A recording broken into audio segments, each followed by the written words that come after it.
ఇక తెలంగాణ ప్రభుత్వం హైదరాబాద్ లో హుస్సేన్ సాగర్ ప్రక్షాళన వేగవంతం చేసింది. సంజీవ పార్క్ దగ్గర హుస్సేన్ సాగర్ ప్రక్షాళన కోసం అమెరికా నుంచి దిగుమతి చేసిన యంత్రాన్ని మంత్రి కేటీఆర్ ప్రారంభించారు. అక్కడ మీడియాతో మాట్లాడుతున్నారు. లైవ్ లో చూద్దాం.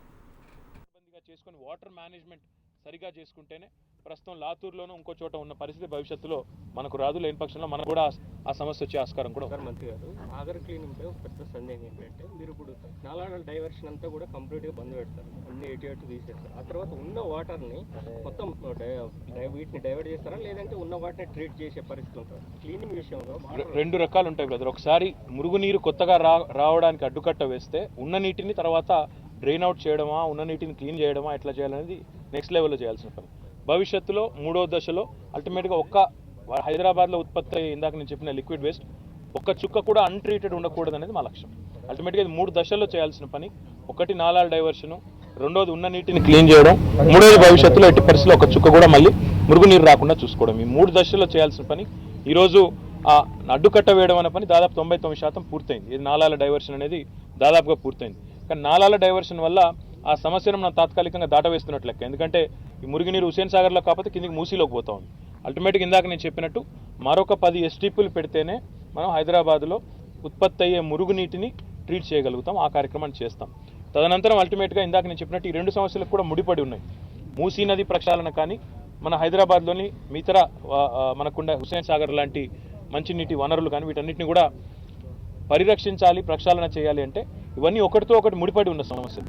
దాదాపుగా ఇవన్నిటికీ మా అంచనా ఒక 3,000 కోట్ల రూపాయలు ఖర్చు అవుతుందని, దాన్ని పెట్టడానికి కూడా సిద్ధంగా ఉన్నాం.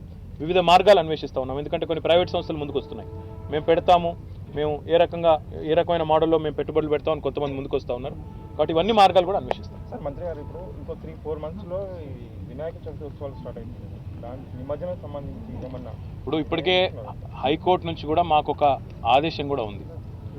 ఎత్తు పెంచకూడదు, 20 ఫీట్లకు పెంచకూడదని ఒక ఆదేశం ఉంది. అల్టిమేట్గా ఇది విశ్వాసాలకు సంబంధించిన అంశం, చాలా సెన్సిటివ్ అంశం. కాబట్టి మేము ఏం మాట్లాడినా కూడా డెఫినెట్గా అన్ని ఆలోచించి మాట్లాడాలి. కాబట్టి ఒకటి మాత్రం వాస్తవం, మీడియాకు కూడా నా విజ్ఞప్తి, ఈసారి గవర్నమెంట్గా మేము కూడా చేయబోతా ఉన్నాం. ఎట్టి పరిస్థితుల్లో మట్టి విగ్రహాలే పెట్టాలనే ఒక క్యాంపెయిన్ చేసుకోవాల్సిన అవసరం ఒకటి ఉంది. రెండవది, ఈ నిమజ్జనం కూడా పరిమితమైన హైట్లో విగ్రహాలు పెట్టడం, మట్టి విగ్రహాలు పెట్టడం. మూడవది, డీసెంట్రలైజ్గా నిమజ్జనం చేస్తే కూడా మంచిదనే ఒక ఆలోచన కూడా ఉంది. బెంగళూరులో మొన్ననే మేయర్ గారు, కమిషనర్ గారు బెంగళూరు దాకా వెళ్ళి చూసి వచ్చారు. అక్కడ దాదాపు ఒక 4-5 వివిధ పాయింట్స్లో ఎక్కడికక్కడ డీసెంట్రలైజ్గా కొన్ని కొలనులు కట్టి ఆ కొలనుల్లోనే నిమజ్జనం చేస్తూ ఉన్నారు. హైదరాబాద్ సంబంధించి కూడా ఇది విశ్వాసాలకు సంబంధించిన అంశం అయినప్పటికీ, ఇక్కడ గణేష్ ఉత్సవ సమితి లాంటి సమితిలు ఉన్నప్పటికీ వారందరికీ కూడా మీడియా ముఖంగా, ప్రజల ముఖంగా విజ్ఞప్తి ఏమంటే, ఒకటి, దయచేసి మట్టి విగ్రహాలు పెడదాం. రెండవది, దయచేసి 20 అడుగుల కంటే ఎత్తైన విగ్రహాలు పెట్టడం వల్ల మనకు వచ్చే లాభం ఏం లేదు, భగవంతుని ఏ రూపంలో ఉన్నా కొలుసుకోవచ్చు. మూడవది, ఎంత వికేంద్రీకరించి నిమజ్జనం చేసుకుంటే అంత మంచిది. ఎందుకంటే మనకు అన్ని రకాలుగా కూడా లా అండ్ ఆర్డర్ సిచ్యువేషన్ అనండి, ట్రాఫిక్ సమస్య అనండి, ఇవన్నీ కూడా ఆ రోజు ఉత్పన్నమయ్యే పరిస్థితులు. కాబట్టి వాటిని అధిగమించాలంటే అందరి సహకారం అవసరం. గణేష్ ఉత్సవ సమితి నిర్వాహకులతో కూడా అవసరమైతే మేయర్ గారు, కమిషనర్ గారు ప్రత్యేకంగా చర్చలు జరుపుతారు. మరి మేము కూడా ఏ సందర్భంలో వారితో మాట్లాడతాం. కానీ అల్టిమేట్గా ఇది అందరం కలిసి చేయాల్సిన పని. దీనిలో మీడియా సహకారం కూడా కోరుతూ, గతంలో చాలా మీడియా సంస్థలు కూడా ప్రచారం చేశాయి గ్రీన్ గణేష్ పేరుతో, అదే రకంగా మట్టి విగ్రహాలు వాడండి అని చెప్పేసి. మళ్ళీ ఒక్కసారి ఆ క్యాంపెయిన్ కూడా ఈ టైంలో లాంచ్ చేస్తేనే కరెక్ట్. ఎందుకంటే ఇప్పుడే ఆ విగ్రహాల తయారీ కూడా ప్రారంభమవుతూ ఉంటుంది. కాబట్టి ఇప్పటి నుంచి మీరు ఆ ప్రక్రియను కూడా మీరు కూడా ప్రారంభించినట్టయితే మీడియా ద్వారా ప్రజలకు కూడా మంచి అవేర్నెస్ క్యాంపెయిన్ పోయే అవకాశం ఉంటుంది. తప్పకుండా ఆ దిశగా కూడా చేస్తాము. ఇంకొక కార్యక్రమం కూడా ఈరోజు అనౌన్స్ చేయాలనుకున్నాము. మన హైదరాబాద్లోనే కాదు, ఇప్పుడు తెలంగాణ అంతటా, అదే రకంగా దేశం అంతటా ఉన్న పరిస్థితుల దృష్ట్యా గౌరవ ముఖ్యమంత్రి గారు హరితహారం అనే కార్యక్రమాన్ని ప్రారంభించిన విషయం కూడా మీకు తెలుసు.